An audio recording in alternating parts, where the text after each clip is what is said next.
Bonjour à tous, on est aujourd'hui avec Thomas qui nous présente donc le Legendary Deck Rennes qui est sorti donc il y a une semaine avec quelques modifications.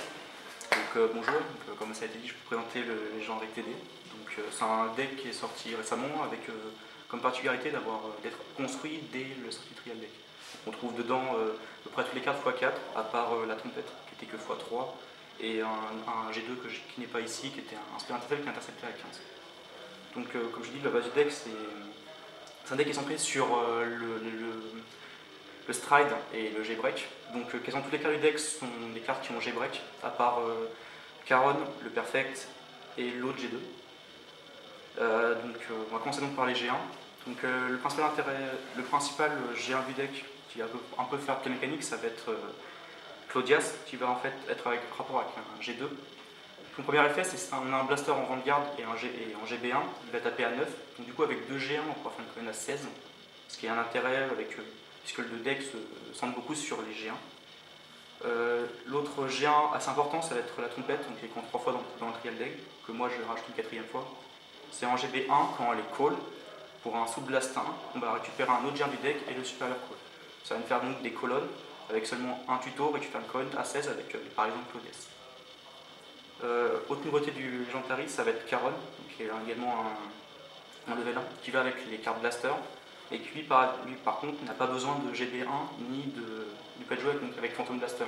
C'est une carte qui va donc coûter comme 2 sacrifices, qui va réduire des effets de coup à 3, à 2 et des effets de 2 à 1. Donc après au niveau des level 2, la carte qui va avec Claudia, ça va être Dorin. Donc Dorin, c'est une carte qui en GB1 va taper à 11, parce qu'on a un blaster en Vanguard.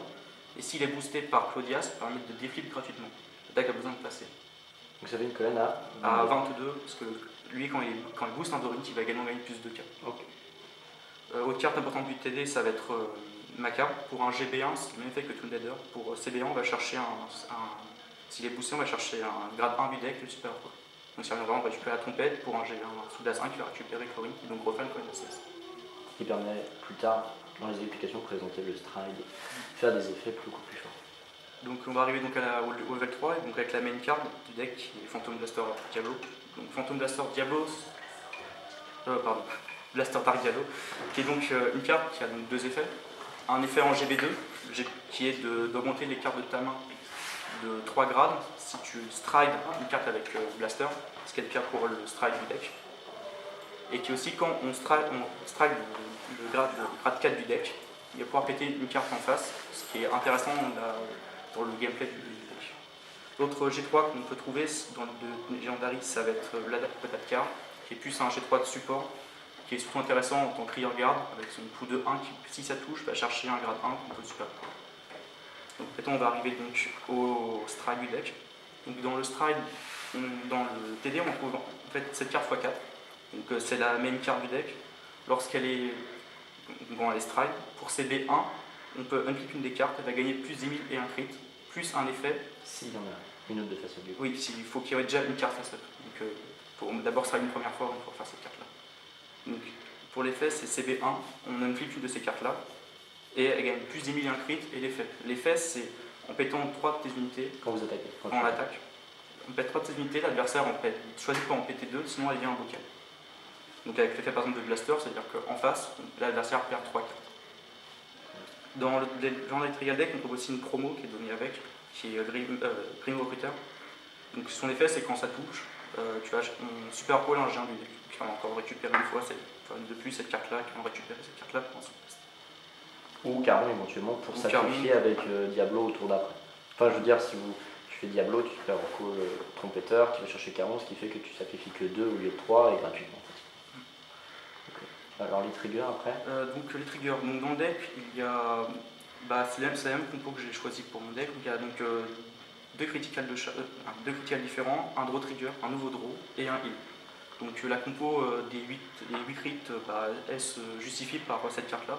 Du fait qu'en early, cet adversaire a 3 dommages et qu'on arrive à raser son terrain. Donc s'il y a 3 dommages, le fait d'avoir pouvoir sortir un crit à ce moment-là permet de gagner la partie sur le coup. Donc c'est l'intérêt. Les draws se justifient au fait que, déjà dans Shadow, le draw est intéressant du fait qu'on perd beaucoup d'unités sur le terrain, du coup piocher est toujours important. Et celui-là est assez intéressant du fait qu'il peut aller en soul.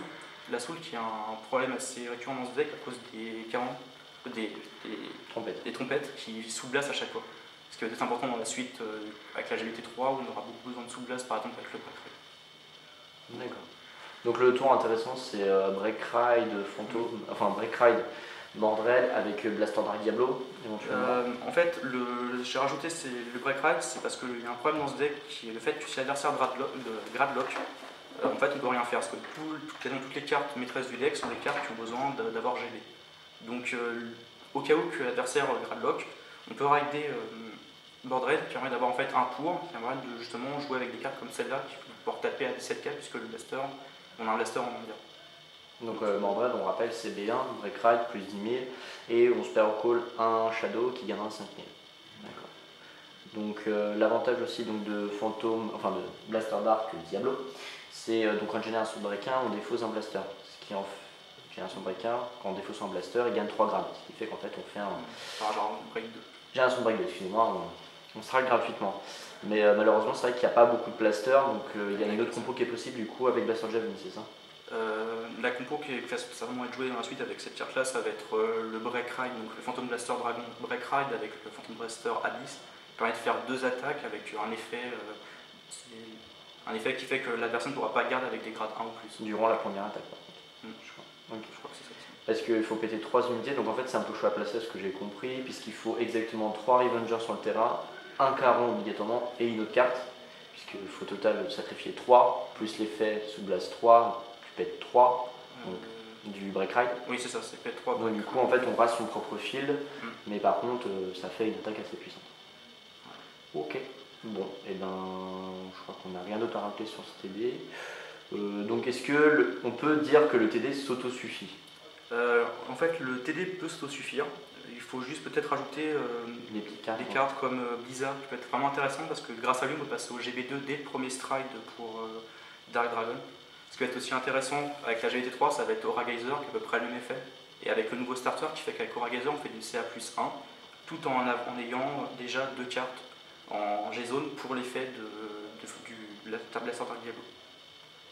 Donc c'est cette partie-là qui va être intéressante. Après, il y a toujours à réfléchir à comment gérer si l'adversaire gradlock.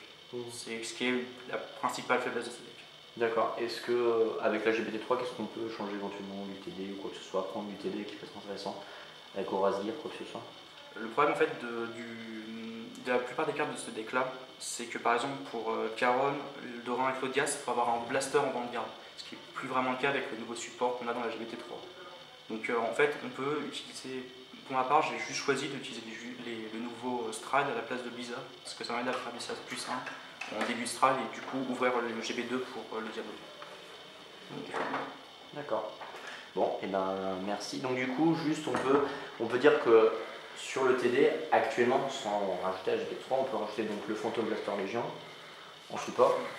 On peut rajouter le Mordred ou quoi que ce soit. Donc en fait, ce qui est assez fort du coup, c'est le Break Ride, Phantom Blaster, donc Légion, Abyss, et t'as le Break Ride Mordred, Phantom Blaster Abyss, et le nouveau Phantom Blaster Dragon qui sort dans la GBT3. Qui a posé le problème à cause de la soul, parce que c'est un soul blast 3, il y a peu de soul dans le deck, et le seul moyen qu'on peut en récupérer c'est par le trigger. D'accord, ok. Donc ça, plus le nouveau Stride qui en early est très très fort du coup, et on peut mettre une sacrée pression. Et surtout que maintenant il y a quand même du support qui est intéressant, et surtout ce perfect qui a quand même un effet quand même dépendant, faut le dire, parce qu'il permet tout seul de défausser une carte, piocher une carte, et des flipper. Non, celui-là c'est juste défausser piocher. C'est juste défausser piocher. Ce qui est un peu dommage avec ce perfect là, c'est qu'on est obligé de le faire. D'accord. On déflippe pas, mais par contre on défausse. On défausse et on pioche. On pioche d'abord et ensuite on défausse. D'accord. Bon, et ben merci Thomas, et puis j'espère à une prochaine coup.